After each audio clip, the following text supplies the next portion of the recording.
जय हिंद दोस्तों, आप सभी का स्वागत है आपके अपने सैनिक वेलफेयर यूट्यूब चैनल में।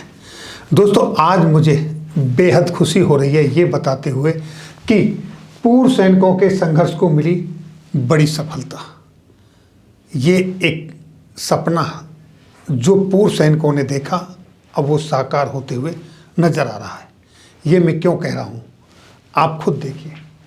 1 रैंक 1 पेंशन, मिलिट्री सर्विस पे, डिसेबिलिटी पेंशन, प्रीमेच्योर रिटायरमेंट और ना जाने ऐसी कितनी विसंगतियां हैं जिनको अब आप लोग एड्रेस करने लगे हो, जिनको लेकर आप लोग जागरूक हो चुके हो और एक साथ एक झंडे के नीचे एक मंच पर आकर अब आपने अपनी आवाज़ नेशनल लेवल पर उठानी शुरू कर दी है। जैसा कि आप सभी जानते हो, 20 फरवरी से जो पूर्व सैनिकों का जंतर मंतर पर उनके साथ जो विसंगतियां हैं, वो आरोपी हो, चाहे मिलिट्री सर्विस पे हो, चाहे विडो पेंशन हो, चाहे प्रीमेच्योर रिटायरमेंट वालों को वो आरोपी में से बाहर करना हो, इस तरह की जो विसंगतियों की आवाज़ उठाई गई थी, अब वो एक बहुत बड़े लेवल पर पहुंच चुकी है, जिसके लिए फेडरेशन ऑफ वेटरन्स एसोसिएशन का गठन हो चुका है।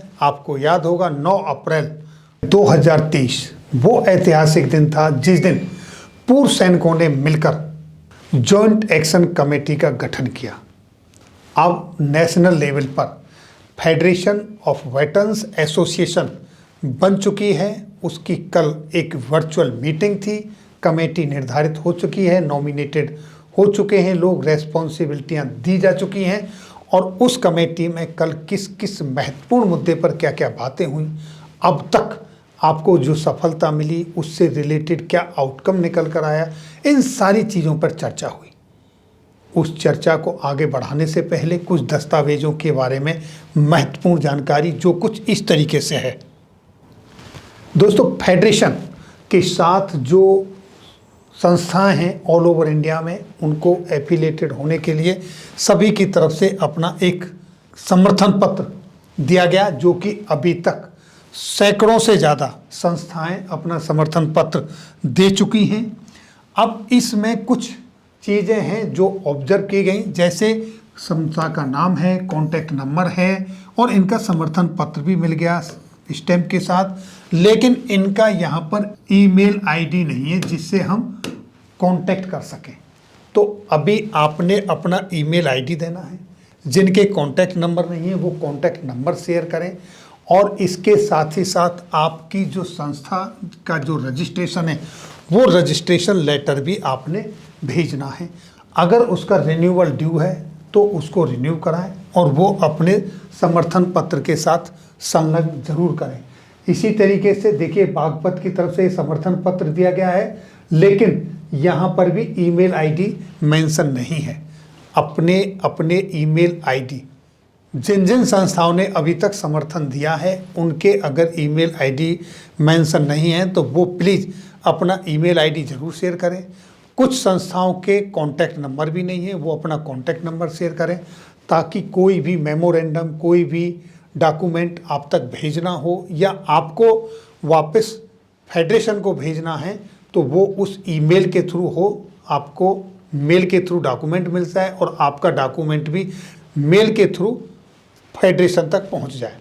और फेडरेशन का जो ईमेल एड्रेस है वो इस तरीके से है, ये है फेडरेशन की मेल आईडी।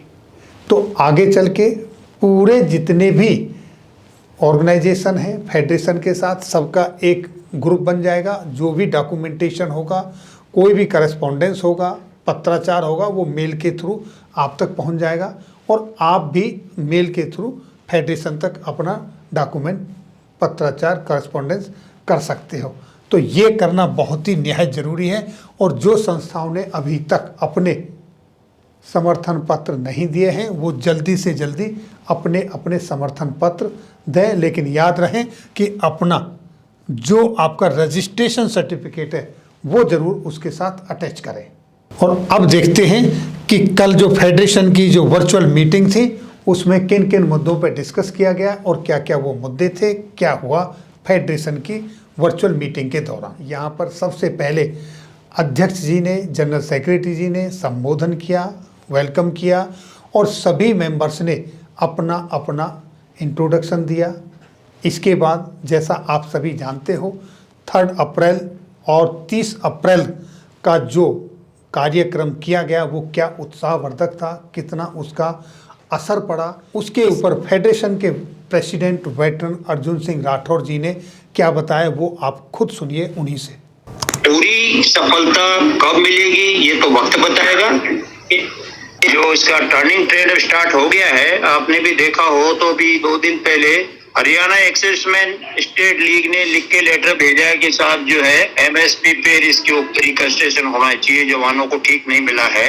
और कल एक राजस्थान स्टेट लीग का भी एक लेटर सर्कुलेशन में है कि जो है अनोमलीज को दूर करा जाए, जेशो जवानों की जो इक्वल एमएसपी होनी चाहिए। तो ये एक अच्छा सिग्नल है और ये सिग्नल वो इसलिए नहीं कर रहे कि उनको हमसे प्यार हो गया जवान जेशों से, उनको एक स्पिरिट नजर आने लगी इस धरने से और फेडरेशन से कि आने वाले टाइम के अंदर शायद हम लोगों को कुछ नहीं बचेगा। तो वो एक तरीके से उन्होंने अपना डैमेज कंट्रोल करने के लिए ऐसी चीजों की शुरुआत कर दी है। तो दोस्तों अभी आपने सुना फेडरेशन के जो प्रेसिडेंट हैं वेटरन अर्जुन सिंह राठौर जी को, उन्होंने क्या कहा। अधिकारियों ने अब लिखित में, राइटिंग में गवर्नमेंट को देना शुरू कर दिया है कि यहाँ जो विसंगतियाँ हैं उनको दूर किया जाए। ये इसलिए नहीं कि उनको आपके प्रति कोई लगाव हुआ है, इसलिए नहीं कि वो सच्चाई को जानते नहीं थे पहले से, इसलिए कि अब उनका जो अस्तित्व है, जिस बलबूते पर वो सरकार में बैठते हैं, जिस बलबूते पर वो कूदते हैं, वो खतरे में आ गया है। इसलिए उन्होंने अपने डैमेज जो हुआ है उसको कंट्रोल करने की कोशिश शुरू की है। और ऐसी ही कुछ खबरें सरकार की तरफ से भी हैं, लेकिन वो अभी आपके सामने बाहर निकलकर नहीं आ रही हैं, वो भी आएंगी। दूसरा, फेडरेशन के बायलॉज सारे फाइनल हो चुके हैं और रजिस्ट्रेशन की प्रक्रिया जारी है। बहुत ही जल्दी आपकी नेशनल लेवल पर एक फेडरेशन होगी और जिसका नाम होगा फेडरेशन ऑफ वेटरन्स एसोसिएशन। इसके जो बायलॉज बने हैं दोस्तों इतने साफ सुथरे, ट्रांसपेरेंट हैं कि यहाँ पर चाहे वो प्रेसिडेंट हो, वाइस प्रेसिडेंट हो, जनरल सेक्रेटरी हो, कोई भी हो, किसी की मोनोपोली नहीं चल सकती। सारे के सारे जो पावर्स हैं वो सारी मेंबर्स के अपने हाथ में हैं। कोई भी अपनी मनमर्जी नहीं कर सकता। बहुत ही ट्रांसपेरेंट और आपकी जितनी भी पावर हैं वो सब आपके अपने हाथ में हैं। कोई भी स्पेशल पावर ना प्रेसिडेंट के हाथ में है, ना जनरल सेक्रेटरी के हाथ में है, किसी के भी हाथ में नहीं है। सब पावर आपको दी गई है। बस अब ये करना है आपको कि ज़्यादा से ज़्यादा संगठित हों, एकत्रित हों, अपने आप को फेडरेशन के साथ एफिलिएट कराएं, अपने डॉक्यूमेंटेशन पूरे करें। जिनके रिन्यूअल नहीं हुए हैं वो अपना रजिस्ट्रेशन रिन्यू कराएं और जो किसी संस्था के साथ नहीं जुड़े हैं किसी न किसी संस्था के साथ जुड़ें और उस संस्था को फेडरेशन के साथ एफिलिएट कराएं, ताकि आने वाले समय में किसी बड़े मूवमेंट के लिए हम तैयार रहें।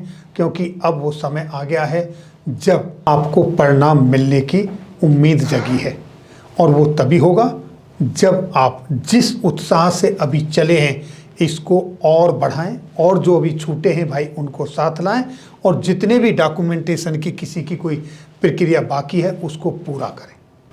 क्या क्या डेवलपमेंट हो रहा है, क्या डेवलपमेंट होने वाला है, क्या प्लानिंग है, इस सब से आपको मैं अवगत कराता रहूँगा डेली। दोस्तों मेरे लिए तो ये आज बहुत ही बेहद खुशी का दिन है, क्योंकि आज के बाद आप ये नहीं कहेंगे कि आपका अपना बंदा वहाँ नहीं था, आपकी आवाज़ सुनी नहीं गई या आपकी आवाज़ आगे तक गई नहीं।